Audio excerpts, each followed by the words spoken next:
പ്രേക്ഷകരുടെ ഇഷ്ട പരമ്പരയാണ് ഏഷ്യാനെറ്റിൽ സംപ്രേഷണം ചെയ്യുന്ന ചെമ്പനീർ പൂവ്. അതുകൊണ്ട് തന്നെ ചെമ്പനീർ പൂവിന് ധാരാളം ആരാധകരുമുണ്ട്. തമിഴ് സീരിയലിൻ്റെ റീമേക്കിംഗ് ആണിത്. അരുൺ നായരും റെബേക്ക സന്തോഷുമാണ് ഇതിൽ പ്രധാന വേഷം കൈകാര്യം ചെയ്യുന്നത്. ഇപ്പോഴിതാ റെബേക്ക സന്തോഷ് തൻ്റെ സോഷ്യൽ മീഡിയ പേജിൽ പങ്കുവച്ച ഒരു വീഡിയോ ആണ് സോഷ്യൽ മീഡിയയിൽ വൈറലാവുന്നത്. ഷൂട്ടിങ്ങിനിടെ താരത്തിന് അപകടം സംഭവിച്ചിരിക്കുന്നു. ഈ വീഡിയോക്ക് പിന്നാലെ നിരവധി പേരാണ് എന്താണ് യഥാർത്ഥത്തിൽ സംഭവിച്ചത്, എന്തുകൊണ്ടാണ് ഇങ്ങനെ സംഭവിച്ചത് എന്ന് ചോദിച്ചുകൊണ്ട് രംഗത്തെത്തിയിരിക്കുന്നത്.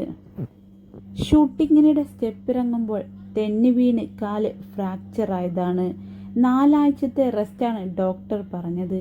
2 ആഴ്ച കഴിയുമ്പോൾ തന്നെ ഷൂട്ടിങ്ങിന് പോയി തുടങ്ങണം. 2 ആഴ്ച കഴിയുമ്പോൾ ചെറിയ രീതിയിലൊക്കെ ബൂട്ടിട്ട് നടക്കാൻ തുടങ്ങാൻ ശരിയാക്കി തരാമെന്നാണ് ഡോക്ടർ പറയുന്നത്. സീരിയൽസ് എപ്പിസോഡുകൾ മുന്നോട്ട് കൊണ്ടുപോകണ്ടേയെന്നാണ് റെബേക്ക സന്തോഷ് പറയുന്നത്. രേവതിയായി അഭിനയിച്ച ഗോമതി പ്രിയയെ പിന്മാറിയതിനു ശേഷമാണ് റെബേക്ക സന്തോഷ് രേവതിയായി എത്തിയത്.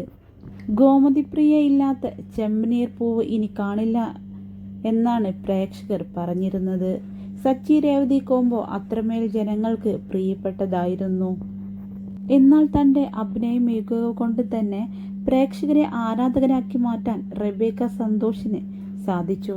4-ാം ക്ലാസ്സിൽ പഠിക്കുമ്പോൾ ഒരു പരസ്യ ചിത്രത്തിലൂടെയാണ് റെബേക്ക സന്തോഷ് അഭിനയ രംഗത്തേക്ക് എത്തുന്നത്.